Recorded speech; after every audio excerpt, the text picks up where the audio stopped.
அம்மா உணவகங்களை திமுக அரசு மூட உள்ளதாக அதிமுக குற்றச்சாட்டு. திடீர் ஆய்வு முதற்கொண்ட முதலமைச்சர். தேனாம்பேட்டை பகுதியில் உள்ள அம்மா உணவகம் ஒன்றில் திடீர் ஆய்வு மேற்கொண்டு மக்களிடம் உணவின் தரம் குறித்தும் அங்குள்ள பணியாளர்களிடம் அவர்களின் தேவைகள் குறித்தும் கேட்டறிந்தார்.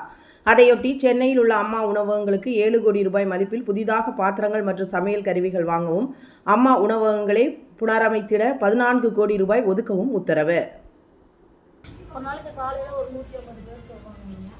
காலையில் 5 மணிலேருந்து 1 மணி வரைக்கும் நான் 5 பேர்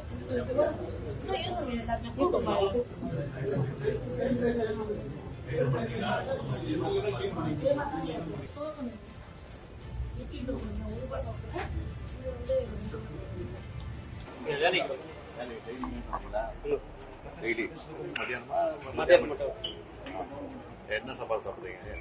லெமன் சாதம், தயிர் சாதம். சாப்பாடு நல்லா இருக்கா? எவ்வளோ ரூபா கொடுக்குறீங்க? 5 ரூபா. நல்லா கொடுக்குறாங்களா? ஒன்றும் பிரச்சனை இல்லை.